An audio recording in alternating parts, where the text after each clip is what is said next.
அபார கருணா சிந்தும் ஞானதம் சாந்தரூபிணம் ஸ்ரீ சந்திரசேகரகுரும் பிரணமாமி முதான்வகம். 1963 வருஷம் டிசம்பர் மாதம் 12ஆம் தேதி கும்பகோணம் டவுன் ஹை ஸ்கூலில் ஜஸ்டிஸ் கமாலுதீன் அப்படிங்கிற சப்ஜெக்டோட முயற்சியினால் டாக்டர் லக்ஷ்மிகாந்த சர்மா அப்படிங்கிற உத்தமரோட உழைப்பினால வேத பாஷ்ய காலேஜ் பெரியவா திருக்கரங்களால் ஆரம்பிச்சு வைக்கப்பட்டது. பெரிய சனாதன மதத்து ஹிஸ்டரியில ஒரு பெரிய முக்கியமான நாள் அப்படின்னு சொல்லணும். பெரியவா ரொம்ப சந்தோஷப்பட்டா. அன்னைக்கு அந்த இனாகிரேஷன் ஃபங்க்ஷன்ல கிட்டத்தட்ட 2 மணி நேரம் இதை பத்தி பெரியவா பேசியிருக்கா. எல்லாம் பேசிட்டு அப்பதான் லக்ஷ்மிகாந்த சர்மாட்ட சொன்னா, அந்த ஜட்ஜு அவர் யாரு, என்ன மதம், என்னங்கிறத முதல்ல இன்ட்ரடியூஸ் பண்ணி வை அப்படின்னா. லக்ஷ்மிகாந்த சர்மாக்கு தான் தர்ம சங்கடமா இருந்தது, எப்படி சொல்றதுன்னு. ஆனா பெரியவாளே தானே அனௌன்ஸ் பண்ணினா. எதுக்காக பண்ணினா அப்படின்னு, ஒரு சனாதன மதத்துக்கு முக்கியமான வேதத்தை, இந்த வேத பாஷ்யத்தை அந்த காலேஜ் ஆரம்பிக்கிறதுக்கு மூல காரணமா இருந்தவர் யாருன்னு, ஒரு இஸ்லாமியரான கமாலுதீன்கிற ஜஸ்டிஸ்.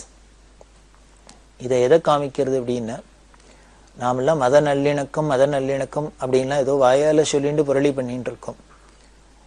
ஏதோ ஒரு 50 வருஷத்துக்கு முன்னால கூட எப்படி எல்லாம் எல்லாரும் ஒத்துமையா இருந்திருக்கா, நல்லிணக்கத்தோட இருந்திருக்கா அப்படின்னு தெரியுது. அந்த ஜஸ்டிஸ் கமாலுதீனுக்கு பெரியவாள்கிட்ட அப்படி ஒரு பக்தி. அவரோட நேர்மைக்கு என்ன ஒரு ரெகக்னேஷன் அப்படின்னா, பெரியவாள்கிட்ட அவ்வளவு பிரியம் வச்சிருந்ததுதான். அவ்வளவு பிரியம் வச்சிருந்தது பாருங்கோ. அவருக்கு ஒரு கண்ட்ரோல்ல இவ்வளவுலாம் சேரிட்டிஸ் இருக்கணும்னா அதெல்லாம் பார்த்துட்டு அந்த சேரிட்டிஸ் ஆரம்பிச்சவாளோட நோக்கத்துக்கு விரோதமா நாம நடந்துக்க கூடாது, நடந்துட்டா அது பெரிய பாபம் தோஷம் அப்படிலாம் அவர் மனசுல தீர்மானம் பண்ணிட்டு லக்ஷ்மிகாந்த சர்மா போல முதலான உத்தமர்கள்லாம் கூப்பிட்டு அதுக்கு சகாயம் பண்ண சொல்லி அந்தந்த ட்ரஸ்டோட நோக்கத்துக்கு மூல நோக்கத்துப்படியே அது நடக்கணும் அப்படின்லாம் அவர் முயற்சி பண்ணியிருக்கார். அப்படின்னா என்ன ஒரு நேர்மை இருந்திருக்கணும், என்ன ஒரு அவற்றை தர்ம நியாயத்துக்கு கட்டுப்பட்டவரா இருப்பார் அப்படின்னு பாக்குறோம். அதனாலதான் பெரியவாளுக்கு அவற்றை அவ்வளவு பிரியம். அதுக்கு மேல இப்படி ஏதோ வேதத்துக்கு பண்ண இந்து மதத்துக்கு பண்ணான்னா கூட அவர் தன்னோட மதத்தோட ஆச்சார அனுஷ்டானத்தை விட்டுள்ள. அதுக்காக தான் குறிப்பா சொன்னது லக்ஷ்மிகாந்த சர்மா. அவர் ஒவ்வொரு தடவும் வந்திருக்காரு, பார்த்திருக்கேன், நான் பெரியவாளுக்கு நமஸ்காரமே பண்ணலையே அப்படின்னு சொல்றதே பெரியவா அதைத்தான் ரொம்ப ஹைலைட் பண்ணி சொல்றா. அவர் மதத்து சம்பிரதாயப்படி வேற யாருக்கும் நமஸ்காரம் பண்ணக்கூடாது, அதனால அவர் நமஸ்காரம் பண்ணல. அப்படி அவர் பண்ணாதனால்தான் எனக்கு அவருக்கு பிரியம், அவர்கிட்ட எனக்கு பிரியம், நான் அவருக்கு தரிசனம் கொடுத்தேனே வழி அவர் தன்னோட சம்பிரதாயத்தை மீறி தன்னோட மதானுஷ்டானத்தை மீறி எனக்கு நமஸ்காரம் பண்ணியிருந்தாருன்னா எனக்கு அவர்கிட்ட பிரியம் இருக்காது அப்படின்னே சொல்றா பெரியவா. இதுல இருந்தே தெரியுது ஜெகதாச்சாரியன் ஜெகத்குரு அப்படிங்கிறதுனால உலகத்துல உள்ள அத்தனை பேருக்கும் குரு அப்படின்னா என்னென்ன, அவாவாளுக்கு அவாவாளோட மதத்துல சம்பிரதாயத்துல என்னென்ன இருக்கோ அதை நம்ம நம்பிக்கையோட ஃபாலோ பண்ணணும். அப்படி பண்ணினோம்னாலே ஈஸ்வரனுக்கு தானே பிரீத்தி தான். நாம ஒன்னும் ஸ்பெஷலா அவரை சந்தோஷப்படுத்த வேற எதுவுமே பண்ண வேண்டாம் அப்படின்னு இதெல்லாம் நமக்கு காமிச்சு கொடுக்கறது. அதனாலதான் அவருக்கு நான் தரிசனம் கொடுத்தேன் அப்படின்னு சொல்ற. அவர் பண்ணாதான் எனக்கு சந்தோஷமா இருந்தது அப்படின்னு. இதே போலதான் இன்னொரு சமயத்துல இங்க சென்னையில ஒரு பெசன்னர்ல ஒரு கோவில்ல கும்பாபிஷேகம் நடந்தது. அந்த கும்பாபிஷேக கமிட்டிக்காரெல்லாம் பெரியவாள்கிட்ட வந்து முன்னாலேயே சொல்லிட்டு அப்புறம் கும்பாபிஷேகம்லாம் ஆனப்புறம் பெரியவா அனுகிரகத்துல ஆயிடுத்துன்னு பிரசாதம்லாம் கொண்டு வந்தா. அப்போ எடுத்த போட்டோ எல்லாம் காமிச்சா. அதுல இந்த கும்பாபிஷேக சந்தர்ப்பத்துல எடுத்தது. அதுல அந்த கும்பாபிஷேக சமயத்துல அன்னைக்கு ரொம்ப பிரமாதமா அந்த பிள்ளையாருக்கு பூ பந்தல் அதெல்லாம் போட்டு அலங்காரம் பண்ணி இந்த புஷ்ப அலங்காரம்லாம். இந்த போட்டோ பார்த்துட்டு பெரியவா ரொம்ப நல்லா இருக்கு அலங்காரம் அப்படின்னு சொன்னான். அப்போ உடனே அந்த கமிட்டிக்காரெல்லாம் சொன்னா, இந்த பூ அலங்காரம் நல்லா இருக்குது இருக்கட்டும், இதுக்கு உபயம் பண்ணினவர் பணம் கொடுத்தவர் கைங்கரியம் பண்ணவர் யாருன்னு கேட்டா அதை விட நல்லா இருக்கும்னு. யாருன்னு கேட்டா ஒரு லுங்கி தயாரிக்கிற கம்பெனி சேர்ந்த ஓனர், ஒரு பிரபலமான லுங்கி கம்பெனி, அதை சேர்ந்தவா கொடுத்தா அப்படின்னு. அவ இஸ்லாமியர் கொடுத்தா அப்படின்னு சொன்னான். பெரியவாளுக்கு ரொம்ப சந்தோஷம். அப்படியா, அவர் கோவில்ல கும்பாபிஷேகத்துக்கு இந்த புஷ்ப அலங்காரத்துக்கு அவர் கைங்கரியம் பண்ணாரா? ஆமா, அவருக்கு இந்த மாதிரி வித்தியாசம்லாம் கிடையாது, எல்லாத்தையும் ரொம்ப பிரியமா இருப்பார், எல்லாத்துக்கும் தர்மம் பண்ணுவார் அப்படின்னு சொன்னோம். பெரியவா சொன்னா, அவர் என்னை வந்து பாப்பரான்னு கேளு, முடிஞ்சா என்னை வந்து பார்க்க சொல்லு அப்படின்னு. இவா போய் அவர்கிட்ட சொன்னா, அவருக்கு ரொம்ப ஆச்சரியமா போயிடுத்து. எல்லாரும் பெரியவாளை பார்க்கணும் தேடின்னு போறது, பெரியவா ஒருத்தரை பார்க்கணும்னு ஆசைப்பட்டு அவர் உடனே வந்தார். வந்தா அவர்கிட்ட பெரியவா பேசியிருந்தா, நீ தான் இந்த மாதிரி புஷ்ப கைங்கரியம் பண்ணேன்னு சொன்னா, உனக்கு எந்த வித்தியாசமும் இல்லாத எல்லாருக்கும் எல்லாம் கைங்கரியம் பண்ற, அதனால உன்னை பார்க்கணும், உன்னோட அந்த பரந்த நோக்கத்தை பார்த்து உன்னை ஆளை பார்க்கணும்னு ஆசைப்பட்டேன், அதனாலதான் வர சொன்னேன் அப்படின்னு சொல்லி அனுகிரகம் பண்ணிட்டு உடனே கேட்டா, அதெல்லாம் இருக்கட்டும், நீ எல்லாருக்கும் எல்லாம் பண்ற, முதல்ல உனக்கு உன் மதத்து மேல அதுல உள்ள ஆச்சார அனுஷ்டானங்களே நம்பிக்கை இருக்கா, அதெல்லாம் கடைபிடிக்கிறியா அப்படின்னு கேட்டான். இல்ல உண்டு, எங்களுக்கு நம்பிக்கை உண்டு, நான் பண்ணிட்டு இருக்கேன் அப்படின்னு. எத்தனை காலம் தொழுகை பண்ற அப்படின்னு. அவர் ஏதோ 4 காலமோ ஏதோ டயத்தை சொன்னார். உடனே பெரியவா சொல்றா, உங்க மதத்துல எத்தனை கால தொழுகை சொல்லியிருக்கு? 5 காலம் அப்படின்னு. பெரியவா சொல்றா, இல்ல 6 காலம் அப்படின்னு சொல்லிவிட்டு, உங்க மதத்து ஆச்சாரியர்கள்ட்டெல்லாம் போய் கேட்டுக்கோ, உங்க நபிகள் நாயகம் அப்படித்தான் பண்ணியிருக்கார். அது எந்த காலத்துல பண்ணா, நடு நிசியில ஒரு காலத்தை சொல்லி அப்ப பண்ணணும், எல்லாரும் தூங்கி போயிடுறதுனால அதை விட்டு போயிடுத்தோ என்னமோ தெரியாது.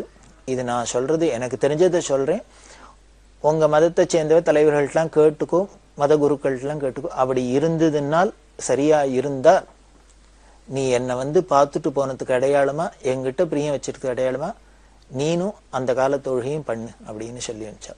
அவர் ரொம்ப உருகி போயிட்டார். பெரியவா ஏதோ இன்னும் கூப்பிட்டு அனுப்பிச்சு, இன்னும் ஏதாவது இந்த கோவிலுக்கு செய்ய அந்த கோவிலுக்கு செய்யணும் அப்படிதானே சொல்ல போறாளாக்கும்னா, கடைசியில கூப்பிட்டு என்ன பண்ணார், நீ இப்படி மத்த மதத்துல உள்ளதுக்கெல்லாம் எல்லாருக்கும் சமமா எல்லாம் பண்ணிட்டு, என்னால முதல்ல உனக்கு உன் மதத்து மேல உன்னோட அனுஷ்டானத்துல நம்பிக்கை வரணும் அப்படின்னு சொல்றதுக்கு தான், எடுத்து காமிக்கிறதுக்கு தான் கூப்பிட்டா அப்படின்னு சொல்லி அவர் ரொம்ப சந்தோஷப்பட்டார். இதுதான் பெரியவாளோட இந்த பரந்த நோக்கத்தை காமிக்கிறது. யாரு வந்தாலும், எந்த ஜாதியோ எந்த மதமோ எந்த சம்பிரதாயத்தை சேர்ந்தவா வந்தாலும், அவளுக்கு அந்த பிறப்பால வந்த அந்த ஜாதியில மதத்துல சம்பிரதாயத்துல நாம நம்பிக்கையோட இருந்தாலே நமக்கு சித்த சுத்தி ஏற்படும், நாம கடதேறிடலாம் அப்படிங்கிறதுல ரொம்ப தீர்மானமா பெரியவாளுக்கு நம்பிக்கை இருந்ததுனால, யாரு வந்தாலும் தன்னோட சம்பிரதாயத்தையோ சித்தாந்தத்தையோ தன்னோட மதத்தையோ எதையுமே யார் மேலேயும் திணிக்க மாட்டா. இதுக்கு மாறா நமக்கு நம்ம மதத்து மேல அவ சம்பிரதாயத்து மேல கொஞ்சம் நம்பிக்கை குறைவா இருந்தா கூட பெரியவாள்கிட்ட போயிட்டு வந்தா இன்னும் நம்பிக்கை வலுப்படும். அதுக்குத்தான் ஜெகத்குருன்னு பேரு. உலகத்தில் உள்ள அவாவாளை அவாவாளாவே வச்சுட்டு அந்தந்த வழியிலேயே அழிச்சுன்னு போய் அவாவாளுக்கு நல்லது பண்ணணும் அப்படிங்கிறது தான். அப்படிதான் இங்கேயும் பண்ணினா அந்த சப்ஜெக்ட். அதனால பெரியவாளுக்கு அப்படி ஒரு பிரியம். அவரை பத்தி இன்னும் பல விஷயங்கள் சொல்லியிருக்கா. ஒரு சமயம் பெரியவா ஆந்திரால யாத்திரையில, அதுக்கப்புறம் பிற்காலத்துல ஆந்திரால கிருஷ்ணால நதியில தீரத்துல பெரியவா யாத்திரை பண்ணிட்டு இருக்கிறது, இங்க மகோதய புண்ணிய காலம் அப்படின்னு ஒண்ணு வந்தது. மகோதயம் அர்த்தோதய புண்ணிய காலம் அப்படின்னு ஒண்ணு. அர்த்தோதயம் மகோதயம்லாம் ரொம்ப புண்ணியமான காலம் அப்படின்னு சொல்லப்பட்டிருக்கு. அந்த கிருஷ்ணா நதி தீரத்துல இருக்கிறது அர்த்தோதய புண்ணிய காலத்துக்கு என்ன பண்ணா, இந்த கும்பகோணத்திலேருந்து அப்பா குட்டியர் பாடசாலை வேத பாஷ்ய காலேஜில் படிச்ச சில மாணவர்கள்லாம் பேருந்தா பெரியவா தரிசனத்துக்கு. அன்னைக்கு அந்த அர்த்தோதய புண்ணிய காலத்துல பெரியவா கிருஷ்ணா நதியில ஸ்நானம் பண்றா. இந்த பசங்கள்லாம் போய் ஸ்நானம் பண்றதே கூட போயிருக்கிறதே பெரியவா கேட்டா, நீங்க எங்கேன்னு வந்திருக்கீங்க? கும்பகோணத்துலேருந்து என்ன படிச்சுனக்கே வேத பாஷ்ய காலேஜில் படிச்சுருக்கோம். உடனே பெரியவா கேட்டா, அந்த வேத பாஷ்ய காலேஜ் ஆரம்பிக்கிறதுக்கு காரணமா இருந்தவர் யாரு தெரியுமா அப்படின்லாம் சொல்லி இந்த ஜட்ஜ் எல்லாம் பத்தி சொல்லிவிட்டு உடனே சொல்ற, இன்னைக்கு அர்த்தோதய புண்ணிய காலம், புண்ணிய நதியான கிருஷ்ணால ஸ்நானம் பண்றோம். எல்லாரும் அந்த ஜஸ்டிஸ் கமாலுதீனான அந்த சப்ஜெக்டுக்காக சங்கல்பம் பண்ணிட்டு, அவரும் அவர் குடும்பமும் க்ஷேமமா இருக்கணும்னு சங்கல்பம் பண்ணிட்டு புண்ணிய ஸ்நானம் பண்ணும் அப்படின்னு சொல்லி ஸ்நானம் பண்ணினதா பின்னால அந்த பசங்கள்லாம் சொன்னா லட்சுமிகாந்த சர்மாட்ட. லட்சுமிகாந்த சர்மா ரொம்ப ஆச்சரியப்பட்டு, என்ன பெரியவாளுக்கு எவ்வளவு பிரியம், எப்பொழுதும் அவர் நினைப்பாவே இருந்துருக்காள் அப்படின்னா, அப்படி தன்னை மறக்க முடியாத அளவுக்கு அவர் வேதத்துக்கும் இந்த வேத பாஷ்யத்துக்கும் கைங்கரியம் பண்ணினது பெரியவாளை அவ்வளவு சந்தோஷப்பட முடியுமா பண்ணிடுத்தோம். நாமளும் அது மாதிரி கிஞ்சித்தானம் பண்ணினோம்னா பெரியவா மனசுல நீங்காத இடம் பிடிக்கலாம், அவ அனுகிரகத்தை பரிபூர்ணமா அடையலாம். அதுக்கு மேல லட்சுமிகாந்த சர்மா இன்னொரு தரம் பேருக்கிறதே இந்த சப்ஜெக்டை பத்தி பேச்சு வார்த்தை பெரியவா சொன்ன வார்த்தை, நாயன்மார்கள்ல அப்பாலும் அடி சார்ந்தார்னு சொல்லியிருக்கு. அப்பாலும் அடி சார்ந்தார்னா அவ அந்த 63 நாயன்மார்கள் காலத்துக்கு அப்பால் வந்தவான்னு சொல்லலாம். அதே மாதிரி அந்த 63 நாயன்மார்களும் இந்த இந்தியா பாரத தேசத்திலேயே வந்தவாளா இருக்காம். அதனால இந்த அடியார்கள்னா நாயன்மார்கள்னா இந்த பாரத தேசத்திலேயும் தான் வரணும், இந்த தமிழ்நாட்டிலேயும் தான் வரணும், இல்ல எந்த தேசத்திலேயும் தானும் வரலாம். அதனால இந்த தேசத்துக்கு அப்பாலேருந்து அடிசாரலாம். அதுக்கு மேல இந்த மதம் தான் அந்த மதம் தான் இல்லை, இந்த சனாதன இந்து மதத்துக்குள்ளதான் இந்த மாதிரி ஆழ்வார்கள் நாயன்மார்கள் இருக்கணும்னு இல்லை, எந்த மதத்துல வேணாலும் இருக்கலாம். அதுல ஒண்ணு போல இருக்கு இவர். அந்த ஆழ்வார்கள் நாயன்மார்கள் வரிசையில வைக்க வேண்டியவர், அப்பாலும் அடி சார்ந்தாருக்கு சமமானவர் அவர். அப்படி எல்லாம் சொல்லி அவரை பாராட்டியிருக்கா அப்படின்னா அவர் எவ்வளவு பக்தி ஸ்ரத்தையா இருந்திருக்கார், எப்படி கைங்கரியம் பண்ணியிருக்கார் அப்படிங்கிறது தெரியுது. அப்படி இல்லாம எல்லா ஜாதியிலையும் எல்லா மதத்திலையும் எத்தனையோ பேர்லாம் இருந்திருக்கா, நமக்கு கண்ணுக்கு தான் தெரியல. இது மாதிரி மகான்களோட சரித்திரத்தெல்லாம் எடுத்து பார்க்கறதே அவளோட பெருமையெல்லாம் ஸ்மரிக்கிறோம். இதை எதுக்கு இவ்வளவு விவரமா நாம பார்க்கிறோம்னா, இது மாதிரி சந்தர்ப்பங்கள்ல அவளெல்லாம் நம்ம நினைச்சாலே பெரியவாளுக்கு பரம சந்தோஷம், பெரியவாளுக்கு பிரீத்தி. அப்படி பெரியவா பிரீத்தி அடைஞ்சாலே அவளோட அனுகிரகத்தை நாம எல்லாரும் பரிபூர்ணமா அடைஞ்சுடலாம். அந்த வேத பாஷ்ய காலேஜ் ஆரம்பித்தும் போது 2 மணி நேரம் பேசினான்னு சொன்னேன். பெரியவா அந்த உபன்யாசத்தெல்லாம் முடிச்சுட்டு ஏந்துன்னு விட்டா. உடனே கூட்டம் 5000 பேருக்கு மேல வந்தது. கூட்டம் எல்லாம் ஏந்துன்னு விடுத்து. எல்லாரும் ஏந்துன்னு பெரியவா உடனே திருப்பி உட்காந்து எல்லாரையும் உட்கார சொல்லி இன்னொன்னு முக்கியமா சொல்லணும் அப்படின்ட்டு இன்னொரு விஷயத்தை சொன்னா. என்னன்னா, இவ 50-60 வருஷத்துக்கு முன்னால காசி யாத்திரை பண்ணிட்டு சேலம் ஜில்லால யாத்திரை பண்ணியிருந்தாலும், சேலத்துல ஒரு இடத்துல இருக்கிறதே இன்னொரு ஊருக்கு கார்த்தால கேம்ப் போறது, கிளம்பி போற அடுத்த ஊருக்கு யாத்திரை. இந்த நெருஞ்சிப்பேட்டை அப்படி வழியால போகணும். அதுக்கு என்ன பண்ணா, நடுப்புற ஒரு நதி ஆறு. இந்த ஆத்துல வெள்ளத்துல என்ன பண்ணா, பெரியவா ஒரு போட்ல குறுக்க ஆத்த கலந்து போயிட்டா. இப்படி நதியை கடந்து போனா குறுக்கால போயிடலாம். போயிட்டா வண்டிகள்லாம் இருக்கு, சாமான்கள்லாம் இருக்கு, மடத்தோட பரிவாரங்கள்லாம் இருக்கே, அது இந்த வண்டியில படகுல உட்காந்துன்னு போக முடியாது. அதனால அவளை என்ன பண்ணா, ரோடு வழியால சுத்தின்னு வர சொல்லியிருந்தா. அந்த ரோடு வழியால எல்லாம் பெரிய பரிவாரங்களோட வந்துன்னு இருக்கு. மடத்துல ஒரு சம்பிரதாயம், ஒரு குதிரை மேல ஒரு பெரிய ட்ரம் மாதிரி வச்சிருப்பா, அதை அடிச்சுட்டே போகணும் முன்னால. நகரா டங்கா அப்படின்லாம் பேர் அதுக்கெல்லாம். அந்த நகராங்கிற வாத்தியத்தை வாசிச்சுன்னு குதிரை மேல அந்த கட்டிட்டு இந்த மடத்து பரிவாரம்லாம் வந்துட்டே இருக்கு. அப்படி போறதே என்னன்னா, வழியில ஒரு ரோட்ல ஒரு மசூதி, இஸ்லாமிய வழிபாட்டு ஸ்தலம், அது வழியால தான் தாண்டி போகணும். அப்படி போறதே இந்த சத்தத்தெல்லாம் கேட்டு அந்த இஸ்லாமிய எல்லாம் கூடிண்டு அந்த குதிரையை வழி மறிச்சு எல்லாரையும் மறிச்சு, இங்க இந்த வழியால போகக்கூடாது, இங்க சத்தம்லாம் போடக்கூடாது, இந்த வாத்தியெல்லாம் வாசிக்கக்கூடாது அப்படின்லாம் தகராறு பண்ணினா. அவ அப்படி தகராறு பண்ணோன்னு இவாளுக்கெல்லாம் உடனே ரோசம் இருக்காதா, இவாள்லாம் சேர்ந்துன்னு திருப்பி கத்த ஆரம்பிச்சு இது ஒரு பெரிய சலசலப்பா ஆயிடுத்து. ஒரு வழியா அப்புறம் எல்லாருமா சேர்ந்துன்னு அங்க அந்த அந்த மதத்தை சேர்ந்துவா இந்த மதத்தை சேர்ந்துவா எல்லாருமா சேர்ந்துன்னு ஒரு வழியா சமாதானப்படுத்தி எப்படியோ பண்ணி பெரியவா கேம்புக்கு வந்தாச்சு. வந்த உடனே இங்க வழியில இது மாதிரி தகராறு நடந்ததெல்லாம் சொன்னான். பெரியவா ஒன்னும் சொல்லல.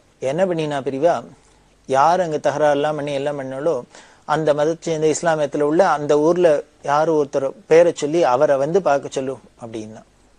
அவள்லாம் அழிச்சுனுவான்னா, அதுக்கு முன்னால அங்கேருந்தே என்ன பண்ணார், ஒருத்தர் வந்தார். வந்து ஒரு இஸ்லாமியர், நான் அந்த ஊர்ல இருந்து வந்திருக்கேன், பெரியவாளை தனியா பார்க்கணும் அப்படின்னு. மடத்து மேனேஜர் தனியா பார்க்க விடமாட்டேன்னு விட்டார். காரணம், நேத்திக்கு அந்த இடத்துலதான் தகராறு நடந்திருக்கு, இப்ப அந்த இடத்தை சேர்ந்த ஆளே ஒருத்தர் வந்து பெரியவாளை தனியா பார்க்கணுங்கிறார். இது ரிஸ்க், அதனால தனியா பார்க்க முடியாது, எல்லாருக்கும் நீங்க பார்த்தா பார்க்கலாம் அப்படின்னு.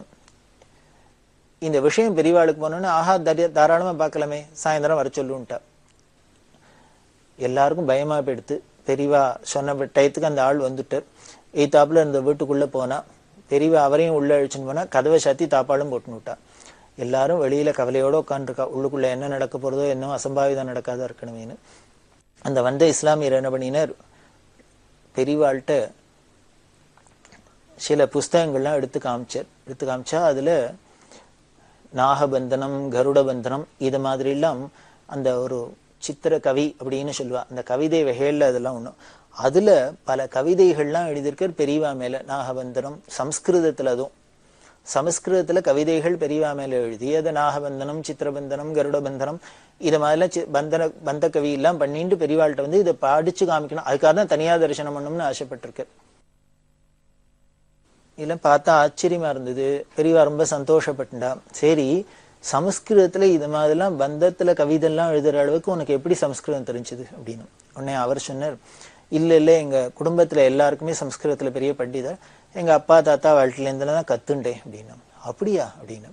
சரி, நீங்களாம் சாப்பாட்டுக்கு ஜீவனத்துக்கு என்ன பண்ணிருக்கீங்க? அவ சொன்னா, நாங்க பரம்பரையா கஷாப்பு கிட்ட தான் வச்சுட்டு இருக்கோம் அப்படின்னு. பெரியவா ரொம்ப சந்தோஷம். இவ பண்ற தொழில் எப்படி இருக்கு, ஆனா இவளுக்கு சமஸ்கிருதத்துல எப்படி ஒரு மகா பாண்டித்யம் அடைஞ்சு கவிதையெல்லாம் எழுதுற அளவுக்கெல்லாம் இருக்காளே அப்படின்னு. இதெல்லாம் தனியா அந்தரங்கமா பெரியவாள்கிட்ட சொல்லி அவர் சந்தோஷப்படணுங்கிறதுக்காக தான் பெரியவாளை தனியா தரிசனம் பண்ணணும்னு நினைச்சுட்டு இருக்காரு, கேட்டிருக்காரு. ஆனா மற்றவாளுக்கெல்லாம் முதல் நாள் தகராறு வச்சுன்னு அதோட லிங்க் பண்ணி இவர் ஏதானும் பெரியவாள்கிட்ட தகராறு பண்ண தனியா வராரோ அப்படின்னு பயம் வந்துருத்து. ஆனா பெரியவா தனியா அப்படி உள்ள விட்டுருவாளா? அவரோட அந்தரங்க என்னன்னு பெரியவாளுக்கு தெரியாதா? அதனாலதான் தனியா கூப்பிட்டு தரிசனம் கொடுத்து எல்லாம் பண்ணினா. இந்த கதைய இந்த வேத பாஷ்ய காலேஜ் ஆரம்பிக்கிறதே பெரியவா சொல்லிவிட்டு, இந்த வேத பாஷ்ய காலேஜ் ஆரம்பிக்கிறதுக்கும் காரணமா இருக்கிறவர் ஒரு இஸ்லாமியரா இருக்கார். நான் 50 வருஷத்துக்கு முன்னால சேலம் ஜில்லால யாத்திரை பண்றது, என் மேல இப்படி கவிதையெல்லாம் பாடினவரும் சம்ஸ்கிருதத்துல ஒரு இஸ்லாமியரா இருக்கார். இதுல இருந்தெல்லாம் தெரியறது, எந்த மதத்துல வேணா, எந்த ஜாதியில வேணா, எந்த குலத்துல வேணா மகான்கள்லாம் இருக்கலாம், நல்லவாள்லாம் இருக்கலாம், உத்தமர்கள்லாம் இருக்கலாம்னு தெரியறது அப்படின்னு சொல்லி அந்த நிகழ்ச்சியை பிரிவா பூர்த்தி பண்ணினா. இதை உங்களுக்கு சொல்லணும்னு நினைச்சினே, அதனாலதான் திருப்பி வந்து சொல்றேன் அப்படின்னு வந்து சொல்லிட்டு போனேன். அப்படின்னா இது மாதிரி ஒரு மனுஷாலாம், இது மாதிரி பக்தர்கள்லாம், இது மாதிரி நிகழ்ச்சிகள்லாம் பெரியவா மனசுல எப்படி நீங்காத ஒரு இடம் பிடிச்சிருக்கு அப்படிங்கிறது தான் ஆச்சரியமா இருக்கு.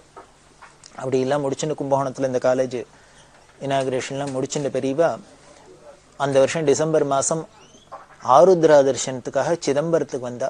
சிதம்பரத்துல ஆருத்ரா தரிசனம்ங்கிறது மார்கழி மாசத்துல திருவாதிரையில வருது. ரொம்ப எவ்வளவு பெரிய விசேஷமான புண்ணிய காலம், அவசியம் எல்லாரும் தரிசனம் பண்ண வேண்டிய காலம் அப்படிங்கிறது எல்லாருக்கும் தெரியும். அந்த ஆருத்ரா தரிசனம் 1963 வருஷம் பெரியவா சிதம்பரத்துல போய் தரிசனம் பண்ணா. தரிசனாத் பிரசதஸ்ன்னு அந்த தூக்கிய திருவடிய, நடராஜா திருவடிய பார்த்தாலே மோட்சம். நாம ஒன்றும் மோட்சத்துக்கு வேற ஒரு காரியம் பண்ண வேண்டாம். சிதம்பரத்துல போய் நடராஜாவோட திருவடியை தரிசனம் பண்ணினோம்னா போறோம்.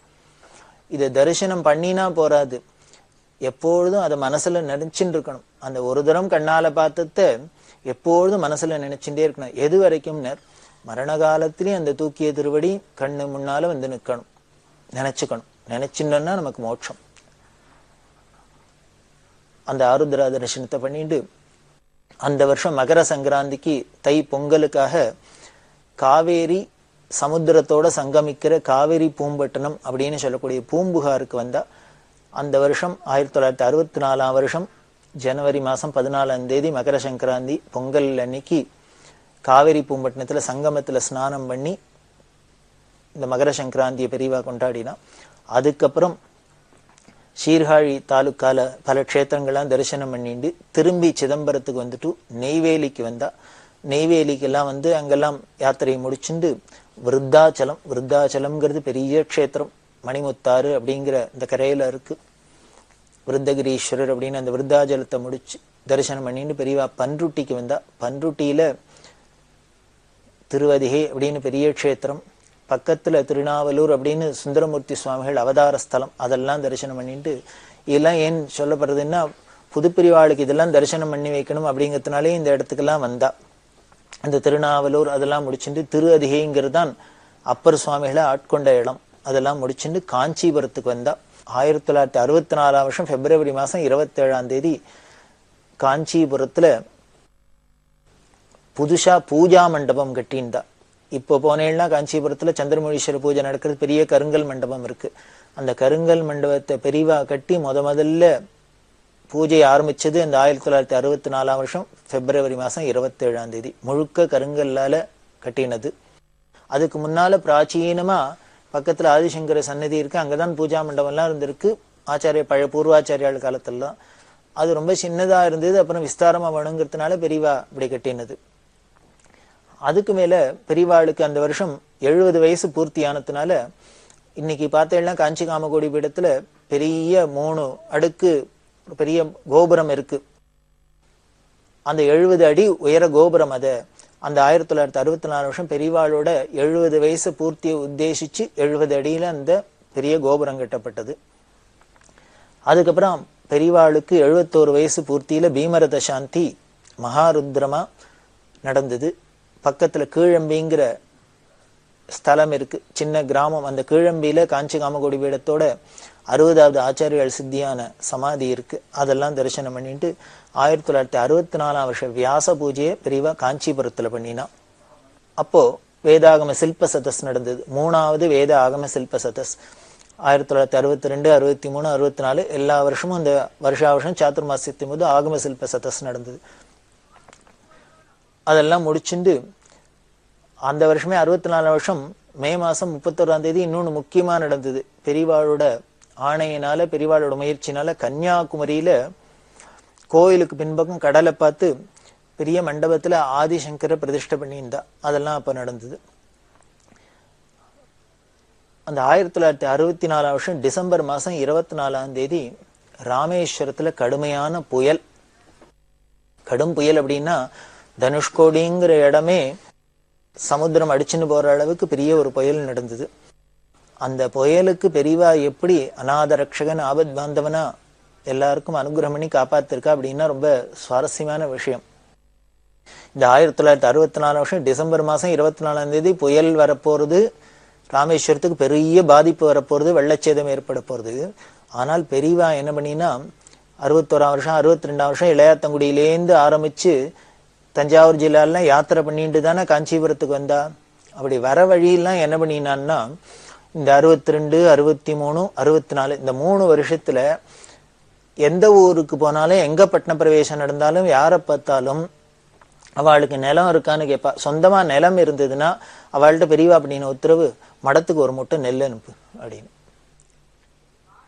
உடனே எல்லாரும் பெரியவா வாயை திறந்து கேட்டா கேட்பானே, உடனே நெல் அனுப்பிச்சிடுவா. எதுக்கு இப்படி 3 வருஷமா 4 வருஷமா சேர்த்துட்டு இருக்கான்னா, எல்லா ஊர்ல மடத்துக்கும் என்ன அப்படின்னா அவாவா அந்தந்த ஊருக்காரா அந்தந்த ஊர்ல இருக்கிற சங்கர மடத்துக்கு அனுப்பிச்சிடுவா.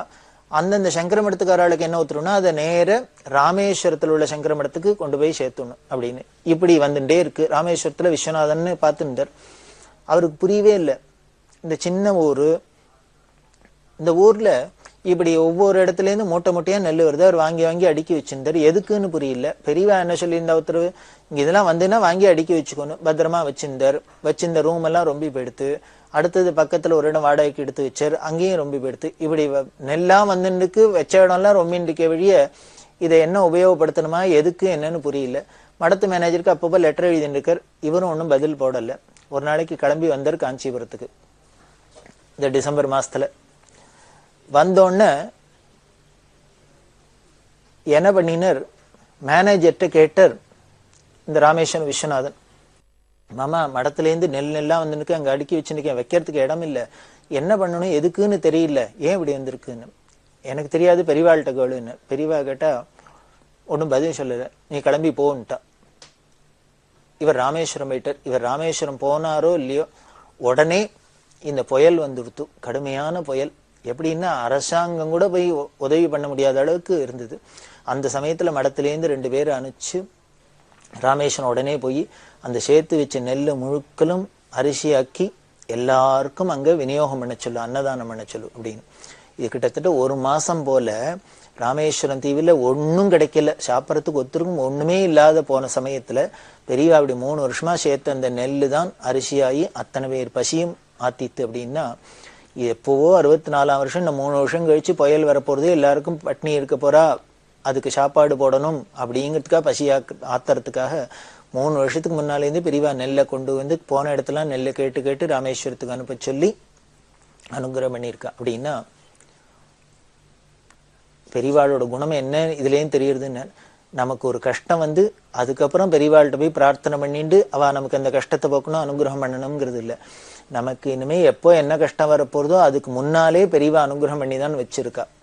நமக்கு தான் அது புரியல. ஏதோ நம்ம பிரார்த்தனை பண்ணி தான் ஏதோ ஈஸ்வரன் நமக்கு அனுகிரகம் பண்றான்னு நினைச்சுட்டு இருக்கோம். இல்லை, தாயினும் சாலப்பறிந்து அப்படின்னு, பால் நினைந்தூட்டும் தாயினும் சாலப்பறிந்து அப்படின்னு நமக்கு எப்பப்போ என்னென்ன தேவையோ அதுக்கு முன்னாலேயே அனுகிரகம் பண்ணிட்டு இருக்கிறது தான் பெரியவாளோட கருணை. அதுதான் ஜெகன்மாதாவான காமாட்சி ஸ்வரூபமான பெரியவாளோட அன்புன்னு சொல்லி இதை போல இன்னும் எப்படி பறிஞ்சு பார்த்து பார்த்து அனுகிரகம் பண்றாங்கிறத தொடர்ந்து பார்க்கலாம்.